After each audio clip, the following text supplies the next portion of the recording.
جاگیرداری اور جاگیردارانہ کلچر، مصنف ڈاکٹر مبارک علی۔ چھٹا باب، جاگیردار اور برطانوی نظام۔ انگریزوں نے اقتدار میں آنے کے بعد ہندوستان کے زراعتی نظام میں تبدیلیاں کیں اور ہندوستان کے اس روایتی نظام کو ختم کیا جس کے تحت گاؤں کی برادری کا زمین پر حق ہوتا تھا۔ انہوں نے زمین کی ملکیت کو دو طرح سے تقسیم کیا: ایک تو جاگیرداروں کا طبقہ جنہیں موروثی طور پر زمین الاٹ کی گئیں، دوسرے وہ کسان جو زمینوں پر خود کاشت کرتے تھے، یہ زمینیں انہی کو دے دیں۔ جاگیرداروں کا ایک مستقل طبقہ لارڈ کارنوالیس کے بندوبست دوامی کی وجہ سے پیدا ہوا، جو اس نے بنگال، بہار اور اڑیسہ میں 1792 میں نافذ کیا تھا۔ اس کے ذہن میں انگلستان کا فیوڈلزم تھا کہ جس میں فیوڈل لارڈز کا طبقہ حکومت کا اہم ستون ہوا کرتا تھا، اس لیے وہ ایک ایسا ہی طبقہ ہندوستان میں پیدا کرنا چاہتا تھا کہ جو ہندوستان میں برطانوی حکومت کی اساس ہو۔ جاگیرداروں کا یہ طبقہ ان اجارہ داروں کی وجہ سے پیدا ہوا جنہیں بنگال کے نوابین نے ریونیو کی وصولیابی کا ٹھیکہ دیا تھا۔ ان کو دوامی نظام کے تحت مستقل جاگیردار بننے کا موقع مل گیا۔ اس نظام میں ایسٹ انڈیا کمپنی کے مفادات کو تحفظ ملتا تھا، کیونکہ انتظامی طور پر کمپنی کے لیے یہ آسان تھا کہ وہ جاگیرداروں کے ایک طبقہ سے ریونیو وصول کرے اور کسانوں سے کوئی تعلق نہ رکھے۔ اس کے علاوہ چند ہزار جاگیرداروں پر آسانی سے تسلط کو بھی قائم رکھا جاتا تھا۔ نئی برطانوی حکومت کو اپنی حمایت کے لیے ایک ایسے اثر و رسوخ والے طبقے کی ضرورت تھی جو ان کے اور عوام کے درمیان وسیلہ و رابطہ کا کام دے۔ اس لیے خیال کیا گیا کہ ایک ایسا طبقہ جو اپنی جائیداد اور مراعات کے لیے ان کا موہون منت ہو، وہ ان کی حکومت کے استحکام میں ان کا ساتھی بن سکے گا۔ اس کی وضاحت گورنر جنرل ولیم بیٹنگ نے اس طرح کی تھی: اگر مقبول عام بغاوتوں اور ہنگاموں کو روکنے کے لیے کسی تحفظ کی ضرورت ہے تو میں کہوں گا کہ دوامی بندوبست کا نظام، جو کئی لحاظ سے ناکام ہو گیا ہے، مگر پھر بھی سلطنت کے مفاد کے لحاظ سے اہم ہے، کیونکہ اس کا سب سے بڑا فائدہ یہ ہے کہ برطانوی حکومت کا یہاں مستقل قیام رہے۔ اس کے علاوہ ان کا اثر و رسوخ اپنے لوگوں پر بھی ہے۔ مزید برآں برطانوی حکومت نے چھوٹے چھوٹے راجاؤں، نوابوں اور سرداروں کو بھی جاگیرداروں میں تبدیل کر دیا، اور یہ خود پہلے خراج دیتے تھے، اب اسے ریونیو کر دیا گیا۔ اس کے ساتھ ہی ان کے تحفظ کی ذمہ داری بھی خود لے لی۔ اس کا نتیجہ یہ ہوا کہ چھوٹے چھوٹے راجواڑے بڑے جاگیرداروں کے تسلط میں آ گئے، جنہوں نے کسانوں کی محنت کو اپنی عیاشیوں میں خرچ کرنا شروع کر دیا۔ برطانوی حکومت نے اپنے ایسے افراد کو بھی جاگیریں دیں کہ جنہوں نے ان کی حکومت کے قیام اور استحکام میں ان کی مدد کی تھی۔ چنانچہ عذر میں جن لوگوں نے ان کا ساتھ دیا، انہیں انہی زمینوں میں سے حصہ دیا گیا کہ جو مخالفوں کی زمینوں پر قبضے کے بعد حکومت کے پاس آئی تھیں۔ اپنے عہد میں برطانوی حکومت ان ہندوستانیوں کو جاگیروں سے نوازتی رہی جنہوں نے ہندوستان کی جنگوں میں، افغانستان اور برما کی لڑائیوں میں ان کی خدمات سر انجام دی تھیں۔ زمینیں دینے کی یہ پالیسی ان عہدیداروں کے ساتھ بھی تھی جو ان کی انتظامیہ میں تھے۔ اس طرح سے انہوں نے نئے جاگیردار طبقے کی صرف تشکیل ہی نہیں کی بلکہ اس کو مستحکم اور مضبوط بھی بنایا۔ اپنے ابتدائی دور حکومت میں برطانوی حکمرانوں کے لیے ایک اہم سوال یہ تھا کہ کس طبقے کو اہمیت دی جائے اور کس طرح سے اس سے مدد حاصل کی جائے۔ ان دو طبقوں میں تاجروں اور جاگیرداروں کے درمیان فیصلہ کرنا تھا۔ ایسٹ انڈیا کمپنی کے ابتدائی دنوں میں انہیں مقامی تاجروں کی طرف سے اپنا اثر و رسوخ بڑھانے میں مدد ملی تھی، کیونکہ کمپنی کی تجارتی سرگرمیوں کی وجہ سے مقامی تاجروں کو یہ موقع ملا تھا کہ وہ ان کے ساتھ گماشتوں کی حیثیت سے کام کریں، ان کے جہازوں میں اپنا سامان ہندوستان کے مختلف علاقوں میں اور باہر کے ملکوں میں بھیجیں۔ اس کے علاوہ انہوں نے کمپنی کے ساتھ مل کر تجارت بھی کی، جس کی وجہ سے ان کے اور کمپنی کے تجارتی مفادات ایک ہو گئے تھے۔ بنگال میں پلاسی کی جنگ کے وقت وہاں کے تاجروں نے کمپنی کا ساتھ دیا تھا، کیونکہ نواب سراج الدولہ سے زیادہ کمپنی ان کے مفادات کو پورا کر رہی تھی۔ جگت سنگھ اور سیٹھ امی چند اس کی مثالیں ہیں۔ مگر جب کمپنی نے سیاسی اقتدار حاصل کر لیا تو اب انہیں تاجروں سے زیادہ جاگیرداروں اور زمینداروں کی حمایت کی ضرورت تھی، کیونکہ اب ان کی آمدنی کا بڑا ذریعہ تجارت نہیں بلکہ ریونیو تھا۔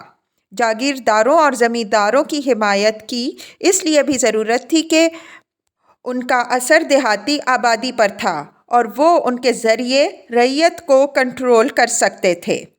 اس کے برعکس تاجروں کو اس لحاظ سے معاشرہ میں اتنا اثر و رسوخ نہیں تھا، نہ ہی زراعتی معاشرے میں ان کا سماجی رتبہ بڑھا ہوا تھا۔ اس کے علاوہ تاجر ایک جگہ نہیں رہتے تھے بلکہ گھومتے رہتے تھے، اس لیے ان کو دیہاتی آبادی پر کنٹرول کے لیے استعمال نہیں کیا جا سکتا تھا۔ اس لیے یہ برطانوی مفاد میں تھا کہ جاگیردار طبقہ کو نہ صرف برقرار رکھا جائے بلکہ اس کی جڑوں کو مضبوط بنایا جائے۔ وہ جاگیردار طبقے کی پسماندگی، کاہلی اور فضول خرچی سے بھی واقف تھے، اس لیے انہوں نے کوشش کی کہ اس طبقہ کو فعال اور متحرک بنایا جائے۔ اس مقصد کے لیے انہیں حکومت کی ملازمتیں دی گئیں، ان کے لیے اسکول اور کالج کھولے گئے اور انہیں حکومت میں شریک کیا گیا تاکہ وہ کسی قابل ہو سکیں اور حکومت کے لیے مفید بن سکیں۔ بنگال کا نیا جاگیرداری نظام۔ انگریزی انتظامیہ کا خیال تھا کہ اگر جائیداد محفوظ ہو اور وراثت میں ملتی رہے تو اس سے خاندان کا تعلق جائیداد سے ہو جاتا ہے، چونکہ جائیداد اس کی معاشی اور سماجی ضرورت کو پورا کرتی ہے، اس لیے وہ اسے بہتر بنانے کی کوشش کرتا ہے۔ اس لیے اگر جاگیرداروں کو مورثی کر دیا جائے گا تو یہ حکومت کو پابندی سے ریونیو دیں گے اور اپنی جائیدادوں کو بہتر بھی بنائیں گے۔ اس لیے ابتدا میں 1790 عیسوی میں 10 سالہ ریونیو کے نظام کو شروع کیا گیا اور پھر 1793 عیسوی میں دوامی بندوبست رائج کیا۔ اس نظام کے تحت جاگیردار کو ایک مقررہ رقم بطور ریونیو حکومت کو دینی ہوتی تھی۔ اگر وہ یہ رقم وقت پر ادا نہیں کر پاتا تھا تو اس صورت میں اس کی اتنی زمین فروخت کر دی جاتی تھی جو واجبات کی وصولی کے لیے کافی ہو۔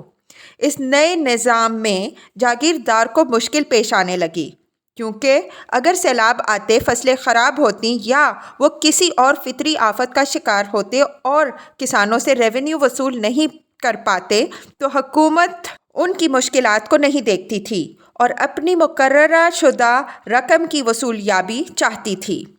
اس کی وجہ سے چھوٹے چھوٹے جاگیردار تو بہت جلد ختم ہو گئے، مگر بڑے جاگیرداروں کے خاتمے کا سلسلہ آہستہ آہستہ ہوا۔ جب ان زمینوں کی فروخت شروع ہوئی تو ان کو خریدنے والے آدھے تو وہ کارندے تھے جو کہ ان زمینوں پر کام کرتے تھے اور جاگیرداروں کی لاپرواہی سے فائدہ اٹھا کر غبن کرتے تھے۔ ان کے پاس پیسہ تھا جسے انہوں نے زمینیں خریدنے میں استعمال کیا اور یوں وہ ان کے مالک بن گئے۔ ان کے علاوہ شہروں کا بورژوا طبقہ تھا جو تجارت کے ساتھ ساتھ زمینوں میں بھی روپیہ لگا رہے تھے۔ ٹیگور کا خاندان بھی انہی میں سے تھا جو اس نظام کی وجہ سے نئے جاگیردار بنے تھے۔ اس کی وجہ سے 1793 عیسوی کے بعد بنگال میں 30 نئے بڑے جاگیردار پیدا ہوئے۔ قدیمی جاگیرداروں میں 6 بڑے جو کہ بنگال کا آدھا ریونیو دیا کرتے تھے، ان میں سے صرف بردوان کا جاگیردار ایسا تھا جو اس نظام کی سختیوں کو برداشت کر سکا اور 19ویں صدی تک باقی رہا، ورنہ دوسرے تمام خاندان ختم ہو گئے۔ دوامی بندوبست کی خرابیاں بہت جلد منظر عام پر آنے لگیں، کیونکہ ایک تو اس کی وجہ سے بڑے جاگیرداروں کا خاتمہ ہو گیا، دوسرے یہ نظریہ رد ہو گیا کہ موروثی جائیدادیں زیادہ عمدگی کے ساتھ ریونیو کی وصولیابی کا ذریعہ بن سکتی ہیں، کیونکہ جو کچھ ہوا وہ اس کے برعکس ہوا۔ جاگیرداروں کو جب جائیداد کا تحفظ ملا تو انہوں نے اس کی بہتری کی طرف توجہ دینی چھوڑ دی اور اپنی دولت عیاشی و فضول خرچی میں ضائع کرنی شروع کر دی، جس کی وجہ سے وہ دیوالیہ ہو گئے، حکومت کی رقم ادا نہیں کر سکے اور ان کی زمینوں کی نیلامی ہو گئی۔ اس طرح اس نظام میں محنتی اور کام کرنے والے لوگ بچے۔ جن لوگوں نے جائیداد کا انتظام نہیں سنبھالا وہ ختم ہو گئے۔ زمینوں کی نیلامی اور خرید و فروخت کی وجہ سے جو مسائل پیدا ہوئے ان کا حل حکومت نے عدالتی نظام کو نافذ کر کے نکالا۔ عدالتی نظم کی وجہ سے تبدیلی یہ آئی کہ پہلے جاگیردار و زمیندار کسانوں پر تشدد کرتے تھے، اب عدالتی نظام سے فائدہ اٹھا کر انہوں نے عدالت کے ذریعے سے کسانوں پر سختی شروع کر دی۔ جو کسان ریونیو کی ادائیگی میں دیر کرتے یا نہ دیتے تو انہیں یہاں سزائیں دلوائی جاتی تھیں۔ جب قید و سزا اور جرمانہ کا حق عدالت کو ہو گیا تو اس کی وجہ سے حکومت تشدد کا ادارہ بن گئی اور جاگیردار و زمیندار پس منظر میں چلے گئے۔ اس کی وجہ سے ہندوستان کا وہ روایتی نظام ٹوٹ گیا جس میں جاگیردار و زمیندار کسانوں کا سرپرست ہوتا تھا۔ اس کی جگہ اب قانون کی علمبرداری ہو گئی۔ حکومت کا مقصد محض ریونیو کی وصولیابی رہا۔ اس نے کسانوں کی فلاح و بہبود کے لیے کوئی کام نہیں کیا، جس کی وجہ سے عام کسانوں کی حالت خراب ہوتی گئی۔ ان میں سے کچھ نے حالات سے مجبور ہو کر کاشتکاری چھوڑ دی اور ڈاکو بن گئے۔ ڈکیتیوں کی روک تھام کے لیے سخت سزاؤں کو نافذ کیا گیا، جن میں سزائے موت و جلا وطنی شامل تھیں۔ اس چکر نے دیہات کی فضا کو بدل کر رکھ دیا۔ اس طرح اس نئے نظام میں نئے جاگیرداروں کا وہ طبقہ پیدا ہوا جس نے اپنی دولت کی بنیاد پر زمینیں خریدی تھیں، لہٰذا ان کی دلچسپی نہ تو زراعت و کاشتکاری میں تھی، نہ ہی کسانوں کی حالت بہتر بنانے میں، بلکہ زیادہ سے زیادہ ریونیو وصول کرنا ان کا مقصد تھا۔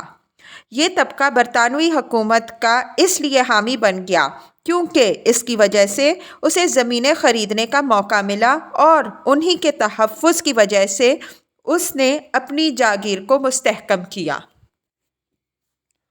اودھ کا تعلق داری نظام اور راج۔ 1857 عیسوی کے ہنگاموں میں ان تعلق داروں نے بھی حصہ لیا تھا جو 1856 عیسوی کے بندوبست سے مطمئن نہ تھے، کیونکہ اس کے تحت انہیں حقوق سے محروم کر کے ان زمینداروں اور کاشتکاروں کو حقوق ملکیت دے دیے گئے تھے جو کاشت کرتے تھے۔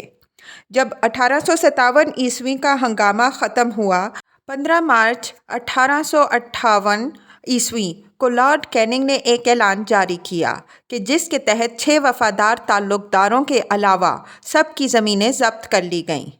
لارڈ کیننگ کی اس پالیسی پر ہندوستان اور برطانیہ میں کافی بحث ہوئی کہ کیا یہ اقدام صحیح ہے اور کیا اس کے اثرات برطانوی حکومت پر مثبت ہوں گے۔ بورڈ آف کنٹرول کے صدر لارڈ ایلن برو نے اس کی مخالفت کرتے ہوئے کہا کہ یہ پالیسی غلط ہے، کیونکہ تاریخ میں یہ ہوتا رہا ہے کہ فاتحین نے اپنے مخالفوں کے دل جیتنے کے لیے ان کے ساتھ اچھا سلوک کیا، جس کی وجہ سے وہ بعد میں ان کے حمایتی و وفادار ہو گئے۔ آؤٹرم، جو کہ کمپنی کا ایک اعلیٰ عہدیدار تھا اور اودھ کے حالات سے بخوبی واقف تھا، اس نے بھی اس پالیسی کی مخالفت کی اور کہا کہ اس کے نتیجے میں مایوسی پھیلے گی اور مجبوری کی حالت میں تعلق دار گوریلا جنگ شروع کر دیں گے، جس کے لیے کمپنی کو ایک طویل تصادم میں الجھ کر کافی جانی نقصان اٹھانا پڑے گا۔ کچھ برطانوی افسروں نے اس امر کی طرف توجہ دلائی کہ 1857 عیسوی سے پہلے جن کسانوں اور زمینداروں کو ملکیت کے حقوق دیے گئے تھے، انہوں نے اس رعایت کے باوجود حکومت کی مدد نہیں کی بلکہ تعلق داروں کا ساتھ دیا۔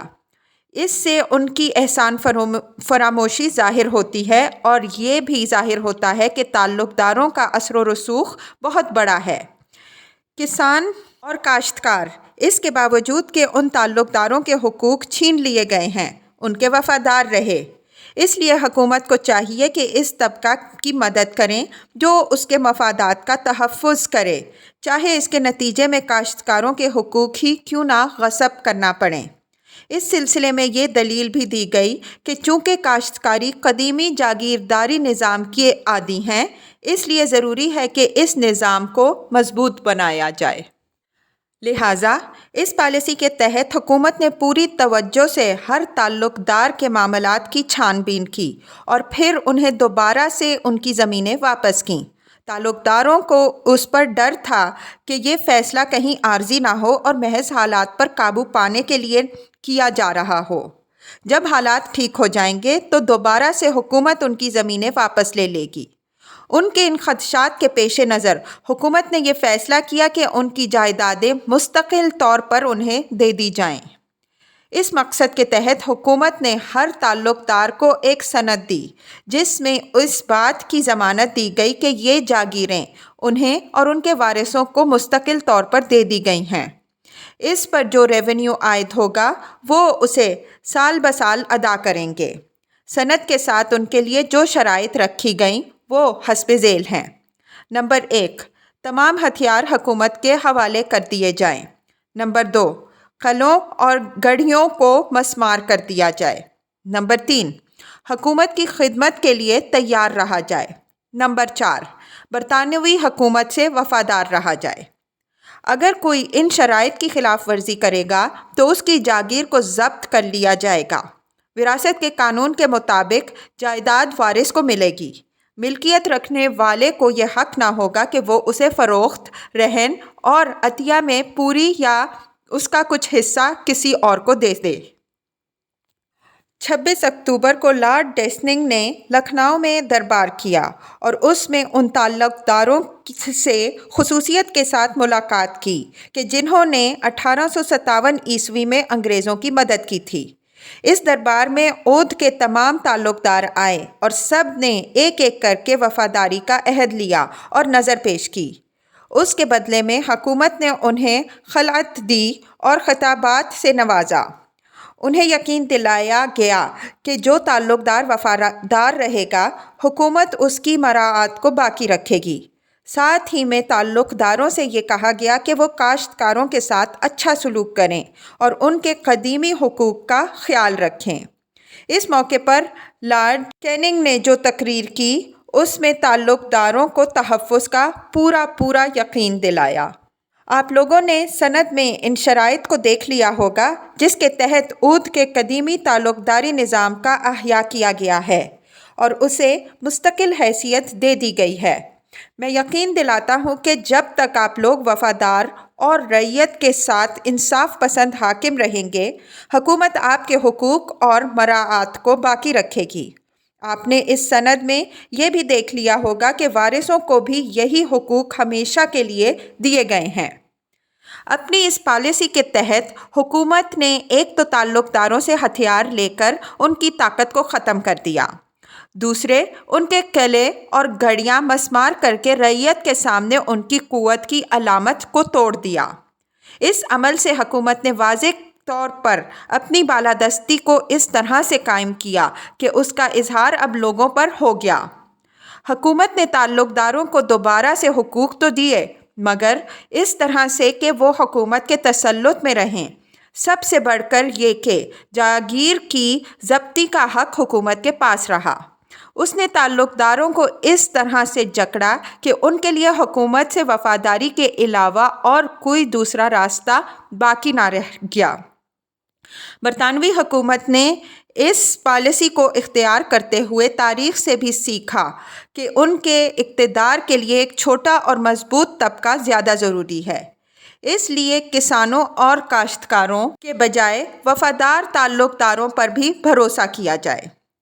حکومت نے صرف ان کی جائیدادیں واپس نہ کی بلکہ یہ کوشش بھی کی کہ ان کی اصلاح کی جائے۔ اس غرض سے ان میں جدید تعلیم کو روشناس کرایا، انہیں حکومت کے امور میں شریک کیا، ان کی جائیدادوں کو تقسیم ہونے اور تباہ ہونے سے بچایا، ساتھ ہی میں ان پر نظر رکھی کہ وہ حکومت کی مخالفت میں سرگرمیوں میں ملوث نہ ہوں۔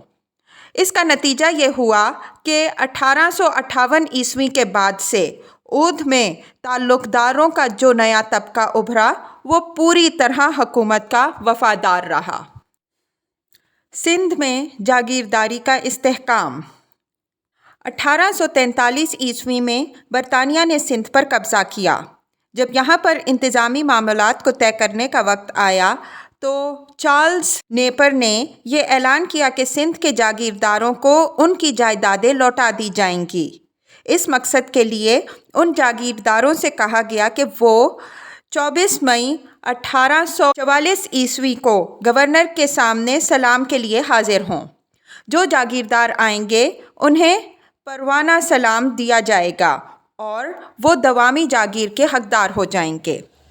سندھ میں برطانوی حکومت کی اس پالیسی کے تحت سندھ کے جاگیردار مورثی ہو گئے، ورنہ اس سے پہلے وراثت کا کوئی اصول نہیں تھا اور جاگیردار کے مرنے کے بعد وہ حکومت کے پاس چلی جاتی تھی، جسے وہ کسی اور عہدیدار یا فوجی کے حوالے کر دیتی تھی۔ اس پالیسی کے نتیجے میں صرف حیدرآباد کلیکٹریٹ میں 1,70,000 ایکڑ اراضی دائمی جاگیرداروں کے پاس چلی گئی۔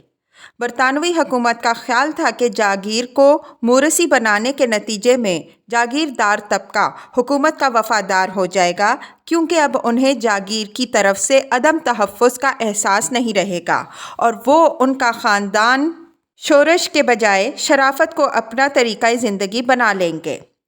جاگیروں کو پروانہ سلام کے تحت مورثی بنانے سے سندھ کے جاگیرداری نظام کی تشکیل نو ہوئی، کیونکہ اب تک حکومت کی جانب سے جو جاگیریں دی جاتی تھیں وہ اس مقصد کے لیے ہوتی تھیں کہ جاگیردار حکومت کی فوجی مدد کریں گے، اس لیے ریونیو کی وصولیابی کی رقم ان کے فوجی اخراجات کے لیے دی جاتی تھی۔ اب نئے نظام میں بھی اس بات کا اندازہ لگایا گیا کہ ان کے فوجی اخراجات کیا ہیں۔ اس حساب سے انہیں ہدایات دی گئیں کہ وہ اپنی جاگیر سے ریونیو وصول کریں۔ اس پر جاگیرداروں نے کہا کہ جنگ کے زمانہ میں انہیں مال غنیمت بھی ملتا تھا۔ ان کی اس دلیل پر آمدنی کا تخمینہ گھٹا دیا گیا۔ مثلاً اگر پہلے یہ 8 روپیہ تھا تو اب 4 کر دیا گیا۔ نیپر نے یہ بھی کہا کہ اب جاگیرداروں کو اس بات کی ضرورت نہیں کہ وہ فوج رکھیں اور حکومت کو فوجی امداد فراہم کریں، اس کے بدلے میں وہ زراعت کو فروغ دیں اور کاشتکاروں کو اوزار اور سہولتیں فراہم کریں۔ اس طرح جاگیردار جنگ کے بجائے کاشت پر توجہ دینے لگے۔ جب ان کے پاس فوج نہیں رہی تو وہ حکومت کے تابع ہو گئے، ورنہ اس سے پہلے میران سندھ کو انہیں تابع رکھنے کے لیے فوجی طاقت کی ضرورت پڑتی تھی۔ اس طرح فیاضی کے ساتھ جاگیروں کو مورثی کرنے کے نتیجے میں سندھ کی زمینیں بڑی تعداد میں جاگیرداروں کے پاس چلی گئیں۔ اس کا احساس حکومت کو بعد میں ہوا کہ اس نے بغیر سوچے سمجھے محض حاضری پر پروانہ سلام دے کر انہیں جو ہمیشہ کے لیے جاگیردار بنا دیا تو اس کا اثر اس کی آمدنی پر پڑے گا۔ اس لیے انہوں نے اپنی اس پالیسی میں ترمیمیں شروع کر دیں اور کوشش کی کہ کسی نہ کسی بہانے سے جاگیروں کو واپس لیا جائے۔ مثلاً ان میں سے ایک یہ ترمیم تھی کہ میروں کے عہد میں جن لوگوں کو جاگیریں ملی تھیں وہ جاگیردار کے مرنے کے بعد حکومت کے پاس چلی جائیں گی۔ اگر اس پر کسی کو وراثت کا حق ہو تو وہ اس کے لیے باقاعدہ حکومت کو درخواست دے کر اس کی توثیق کرائے۔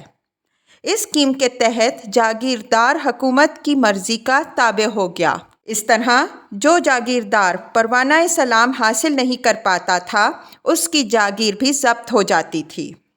1855 عیسوی میں حکومت نے ایک کمیشن برائے جاگیر مقرر کیا تاکہ وہ جاگیروں کے معاملات کی چھان بین کرے۔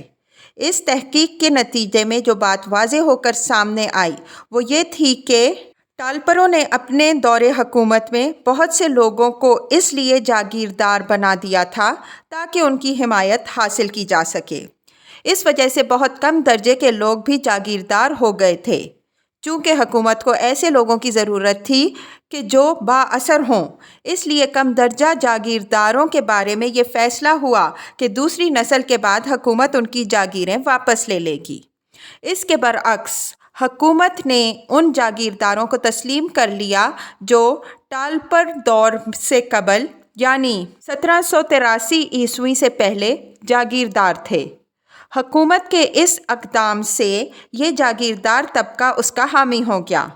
اس طرح 1848 عیسوی میں کمشنر جاگیر کی تحقیق کے مطابق جاگیرداروں کو 4 درجوں میں تقسیم کیا گیا۔ نمبر 1، وہ جاگیردار جن کی اسناد 1783 عیسوی سے قبل کی تھی۔ نمبر 2، وہ جاگیردار جن کی اسناد 1787 عیسوی سے 1810 عیسوی تک تھیں۔ یہ جاگیریں ان کو بطور وراثت دی گئی تھیں کیونکہ ایک تو ان کی زمینیں رقبہ میں زیادہ نہیں تھیں، دوسرے ان کی قدیم حیثیت کی وجہ سے حکومت کو ان کی ضرورت تھی۔ نمبر 3، وہ جاگیردار کہ جن کی اسناد 1810 عیسوی سے 1837 عیسوی کے درمیان تھیں، ان کی جاگیروں پر موجودہ جاگیردار کے مرنے پر حکومت نے قبضہ کرنے کا فیصلہ کر لیا۔ نمبر 4، وہ جاگیریں جو میروں کے آخری 10 سالوں میں دی گئی تھیں، یہ تاحیات دی گئی تھیں۔ میروں کے عہد میں فوجی خدمات کے علاوہ علماء، صوفیاء اور پیروں کو بھی بطور مدد آش زمینیں دی گئی تھیں۔ ان لوگوں نے معاشی انتشار سے فائدہ اٹھاتے ہوئے اور اپنی دولت کو استعمال کرتے ہوئے اپنی جائیدادوں کو نئی زمینیں خریدنے میں لگایا اور اپنے رقبات کو وسیع کر لیا۔ اس طرح روحانی پیشواؤں کے ساتھ ساتھ یہ بڑے جاگیردار بھی ہو گئے۔ حکومت نے ان کے ساتھ بھی اسی پالیسی کو اختیار کیا جو دوسرے جاگیرداروں کے ساتھ عمل میں لائی گئی تھی۔ ان قدیمی جاگیرداروں کے علاوہ حکومت نے وقتاً فوقتاً اپنے وفادار حامیوں کو بھی جاگیریں دیں۔ جن قدیم جاگیرداروں نے وفاداری کا ثبوت دیا تھا انہیں سکھر بند اور جمڑاؤ کی نہری اراضیاں دی گئیں۔ برطانوی حکومت جاگیرداروں کے نظام کی تشکیل نو کرنے کے بعد اس قابل ہو گئی تھی کہ اسے حمایتیوں اور وفادار لوگوں کا مضبوط طبقہ مل گیا تھا جس نے اس کے استحکام میں حصہ لیا اور لوگوں کو حکومت کا تابع بنائے رکھا۔ پنجاب میں جاگیرداری نظام کی تشکیل نو۔ ہندوستان کے دوسرے علاقوں کی بنسبت پنجاب کا خطہ سیاسی طور پر ہمیشہ سے ہی اتھل پتھل اور ٹوٹ پھوٹ کا شکار رہا ہے۔ خصوصیت سے آخری عہد مغلیہ میں سکھوں اور مغلوں کی لڑائیاں، صادر شاہ اور احمد شاہ ابدالی کے حملے، ان سب نے پنجاب میں بحران پیدا کر دیا تھا۔ اس کی وجہ سے یہاں کا نظام جاگیردار بھی بدلتا رہا۔ وہ جاگیردار جن کے پاس فوجی طاقت تھی انہوں نے اپنی جاگیروں کا دفاع کیا اور جب بھی ضرورت پڑی تو انہوں نے ہر حملہ آور اور ہر نئے حکمران کا ساتھ دے کر اپنی جاگیروں کا تحفظ کیا۔ ان کی کئی مثالوں میں سے ایک مثال خانپور کے جاگیردار دلیر خان کی ہے۔ اس نے احمد شاہ ابدالی کا ساتھ دیا جس پر اس نے اس کی جاگیر میں اضافے کیے۔ سکھوں کے عہد میں اس خاندان کے ہاتھ سے بہت سی جاگیر نکل گئی، مگر جب انہوں نے مراٹھا جنرل پیروں کے ساتھ دیا تو اس نے دوبارہ سے خانپور کی جائیداد انہیں واپس کر دی۔ پنجاب میں جو بھی نیا فاتح آتا اور یہاں اپنا اقتدار قائم کرتا تو اسے جاگیرداروں کی حمایت کی ضرورت ہوتی۔ اس کی یہ ضرورت 2 باتوں کی وجہ سے تھی۔ اول تو اقتدار کا استحکام کے لیے فوجی مدد، دوسرے ریونیو کی وصولیابی۔ جاگیردار کے اپنے تحفظ کے لیے ضروری تھا کہ وہ اس کا وفادار رہے۔ ان مقاصد کو پورا کرنے کے لیے احمد شاہ ابدالی نے پرانے جاگیرداروں کو باقی رکھا اور جہاں ضرورت ہوئی وہاں نئے جاگیردار مقرر کیے۔ اس پالیسی کو رنجیت سنگھ نے بھی اختیار کیا اور سکھ سرداروں کو بڑی بڑی جاگیریں دیں، لیکن اس نے اپنے اس حق کو برقرار رکھا کہ جب وہ چاہتا جاگیر ضبط کر لیتا تھا۔ مثلاً اس نے ہری سنگھ کو 8,52,000 سالانہ کی جاگیر دی۔ اس کے لیے شرط یہ تھی کہ وہ 2 رسالے، 1 توپ خانہ اور 1 اونٹوں کا طوق خانہ رکھے گا۔ اس کے مرنے پر جب اس کے وارثوں میں جھگڑے شروع ہوئے تو رنجیت سنگھ نے اس سے فائدہ اٹھا کر یہ جاگیر ضبط کر لی اور اس کے وارثوں کو ان کی حیثیت کے مطابق دوسری جاگیریں دیں۔ 1849 عیسوی میں جب انگریزوں نے پنجاب فتح کیا تو انہوں نے یہاں پر جاگیرداری نظام کی از سرِ نو تشکیل کی۔ اس سلسلے میں ان کی پالیسی یہ تھی کہ جن جاگیرداروں نے سکھوں کے ساتھ جنگوں میں ان کی مدد کی تھی ان کی جاگیروں کو برقرار رہنے دیا، مگر جن لوگوں نے ان کے خلاف حصہ لیا تھا ان کی جاگیروں کو ضبط کر لیا گیا۔ ان میں سے کچھ جاگیرداروں نے اپنی جائیدادوں کے حصول کے لیے جب بھی موقع ملا انگریزوں سے وفاداری کا عملی مظاہرہ کیا اور ان کی خدمات کے عوض ان سے اپنی جاگیریں واپس لے لیں۔ انہیں یہ موقع خصوصیت سے 1857 عیسوی میں ملا کہ جب انہیں زبردست بغاوت کا سامنا تھا۔ ایسے نازک وقت میں جن لوگوں نے ان کا ساتھ دیا اس کا بدلہ انہوں نے بعد میں بڑی فیاضی سے دیا۔ اس قسم کی مثالوں میں سے ایک مثال تو سردار منگل سنگھ رام گھڑیا کی ہے کہ جس نے سکھوں کے ساتھ دوسری جنگ میں انگریزوں کا ساتھ دیا، لہٰذا اس خدمت کے عوض اسے جاگیر دی گئی۔ اس کے برعکس موہبیٹھا خاندان کے سردار سرجیت سنگھ نے اس جنگ میں انگریزوں کا ساتھ نہیں دیا تھا، اس لیے پنجاب پر قبضے کے بعد اس کی جاگیر ضبط کر لی گئی، اسے بنارس جلا وطن کر دیا گیا۔ جب 1857 عیسوی کا ہنگامہ ہوا تو اس نے اس موقع سے فائدہ اٹھاتے ہوئے انگریزوں کا ساتھ دیا، جس کے عوض میں اسے 4800 کی سالانہ پینشن اور گور کھپور میں جائیداد دی گئی۔ مغربی پنجاب کے مسلمان جاگیرداروں نے سکھوں کے خلاف انگریزوں کا ساتھ دیا تھا۔ وہاں کے کھٹر خاندان کا سردار دوسری انگریز سکھ جنگ میں انگریزوں کی حمایت میں لڑتا ہوا مارا گیا۔ اس کے عوض اس خاندان کے سردار حیات خان کو وفاداروں کے صلے میں زمینیں دی گئیں۔ اس خاندان نے عذر کے زمانہ میں بھی انگریزوں کی مدد کی۔ اس طرح سے ٹوانا خاندان نے ہر بحران میں انگریزوں کا ساتھ دیا۔ حکومت نے یہ پالیسی پیر جاگیرداروں کے ساتھ اختیار کی۔ انہوں نے مسلمان معاشرے میں پیروں کی اہمیت کا اندازہ لگا لیا تھا، اس لیے انہیں اپنا حمایتی بنانے کے لیے ان کی مراعات کو برقرار رکھا، جس کی وجہ سے پیروں کے روحانی خاندانوں نے ہر موقع پر انگریزوں کی مدد کی۔ قدیمی جاگیرداروں کے علاوہ برطانوی حکومت نے نئے جاگیردار بھی بنائے۔ ان میں خصوصیت سے وہ لوگ یا خاندان تھے جنہوں نے 1857 عیسوی میں ان کی مدد کی تھی۔ اس کے علاوہ ان لوگوں کو بھی زمینیں دی جاتی تھیں کہ فوجی خدمات جو لوگ سر انجام دیتے تھے۔ ان با اثر افراد کو بھی جاگیریں دی گئیں کہ جنہوں نے فوج میں رنگوٹ بھرتی کرانے میں حکومت کی مدد کی۔ جب کنال کالونیاں بنیں تو ان میں نئے جاگیرداروں کے ساتھ ساتھ قدیم جاگیرداروں کو بھی زمینیں دی گئیں۔ اس کا نتیجہ یہ ہوا کہ جاگیردار طبقہ نے وفاداری کے ساتھ حکومت کا ساتھ دیا۔ رؤسائے پنجاب میں جاگیرداروں کی تاریخ اس بات کی گواہی دیتی ہے کہ کس طرح مختلف اوقات میں انہوں نے حکومت کا ساتھ دیا، بلکہ ان میں یہ کشمکش رہتی تھی کہ کون زیادہ مدد کرتا ہے۔ ان کی سب سے بڑی خدمت یہ ہوتی تھی کہ اپنے علاقہ میں امن و امان برقرار رکھنے میں مدد کریں، باغیوں اور شورش پسندوں پر نظر رکھیں اور ان کی سرگرمیوں کی اطلاع حکومت کو فراہم کریں۔ مثلاً ملتان کے ڈایا خاندان کے شاہ محمد خان نے 1857 عیسوی میں 62 اور 65 رسلوں کے بھاگے ہوئے فوجیوں کو گرفتار کرایا۔ اس کی اس خدمت کی تعریف میں اسے ایک سند دی گئی۔ اس کے بیٹے خان کرم خان نے مالاکنڈ میں 1897 تا 1898 عیسوی کی سرحدی لڑائیوں میں انگریزوں کو اونٹ فراہم کیے، جس پر اسے 1903 عیسوی کے دہلی دربار میں سند ملی۔ اس کے لڑکے زیادت خان نے پہلی جنگ عظیم میں فوجی بھرتی کرائے اور جنگ کے لیے قرضہ فراہم کیا۔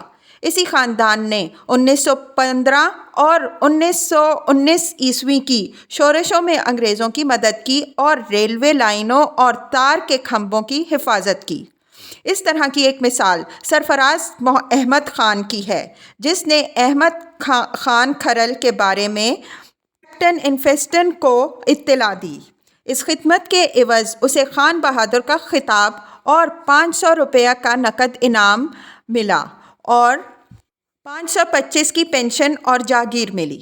اس کے لڑکے امیر علی خان کو 1878 کی افغانی لڑائی میں انگریز فوج کو اونٹ فراہم کرنے کی خدمت کے عوض سند اور نقدی ملی۔ بٹالہ کے سید حسین شاہ نے عذر میں انگریزوں کی مدد کی، جس پر اسے تاحیات جاگیر ملی اور پروونشل درباری بنایا گیا۔ بعد میں اس کے پوتے محی الدین نے اس روایت کو جاری رکھا اور اپنی انجمن اصلاح کے ذریعے گجرات، سیالکوٹ، لائل پور اور ہوشیار پور میں اپنے مریدوں کی مدد سے تحریک سول نافرمانی کو روکا۔ ملتان کے مخدوم شاہ محمود نے 1857 میں حکومت کی مدد کی۔ رؤسائے پنجاب میں ان کے بارے میں ہے کہ یہ صاحب کمشنر بہادر کو ان تمام ضروری واقعات کی خبر دیتا رہا کہ جو اس کو معلوم ہوتے رہتے تھے۔ اس نے پولیس اور فوج میں آدمی دے کر مدد کی اور خود بھی کرنل ہیملٹن صاحب کے ہمراہ 25 سواروں کے ساتھ باغیوں سے لڑنے گیا۔ جنگ کے اس موقع پر مخدوم شاہ محمود کی موجودگی سے باغیوں میں بڑا اثر پڑا۔ انہوں نے یہ دیکھ کر خود ان کے مذہب کا ایک آدمی پیشوا ان کی بغاوت کے خلاف ہے، اپنے دل ہار دیے۔ مخدوم کے مریدوں میں سے کوئی بھی باغیوں کے ساتھ نہیں شامل ہوا۔ ان خدمات کے صلے میں مخدوم کو 3000 روپیہ نقد انعام ملا۔ زیارت کے نقد وظیفہ کا تبادلہ 1780 روپے مالیت کی اراضی جاگیر کے ساتھ دیا، اور یہ جاگیر ان 550 روپے مالیت کے 8 چاہات کے علاوہ تھی جو مخدوم کو بطور اعلیٰ الدوام عطیہ کے ملے تھے۔ پھر 1860 میں حضور وائسرائے بالقبہ کی تشریف آوری لاہور کے موقع پر مخدوم کی ذات خاص کے لیے ایک باغ 150 سالانہ آمدی کا عطا ہوا، جو بھنگی والا باغ مشہور ہے۔ ان چند مثالوں کے علاوہ بھی بہت سی مثالیں ہیں کہ جن میں جاگیرداروں نے حکومت کی مدد کی، ان کے ہمراہ جنگوں میں حصہ لیا اور ہندوستان کو فتح کرنے میں ان کا ہاتھ بٹایا۔ ان جنگوں کے لیے رنگوٹ بھرتی کروائے، گھڑ سواروں کے لیے گھوڑوں کی پرورش کی، جنگوں کے لیے چندہ بھی دیا اور جمع بھی کرایا۔ یہ صرف ہندوستان ہی میں ان کے لیے نہیں لڑے، بلکہ افغانستان، افریقہ اور یورپ تک ان کی فوجوں کے ہمراہ گئے۔